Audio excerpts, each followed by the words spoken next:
స్థానిక షరాబ్ బజార్లోని పుణ్యక్షేత్రమైన శ్రీ సువర్చన సమేత పంచముఖ ఆంజనేయ స్వామివారి దేవస్థానాన్ని సరస్వతి పుత్రులు బ్రహ్మశ్రీ సామవేదం షణ్ముఖ శర్మ శనివారం దర్శించుకున్నారు. ఈ సందర్భంగా స్వామివారికి విశేష పూజా కార్యక్రమాలు నిర్వహించారు. ఈ సందర్భంగా దేవస్థానంలో జరిగిన కార్యక్రమంలో బ్రహ్మశ్రీ సామవేదం షణ్ముఖ శర్మ శ్రీ పంచముఖ ఆంజనేయ స్వామివారి వైశిష్టాన్ని భక్తులకు తెలియజేశారు. తొలుత ఆలయ ఈవో అవుతు శ్రీనివాసరెడ్డి, వ్యవస్థాపక కుటుంబ సభ్యులు ఎస్పి శివ, వంశపారంపర్య అర్చకులు రొంపిచర్ల శ్రీనివాసమూర్తి, బ్రహ్మశ్రీ షణ్ముఖ శర్మకు శేష వస్త్రాల్ని, జ్ఞాపికలను, ప్రసాదాలను అందజేశారు.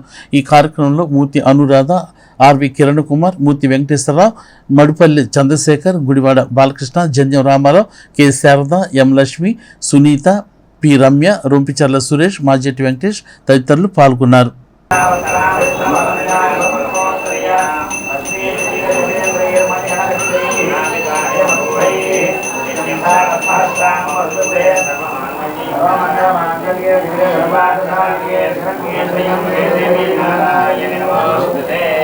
ఓం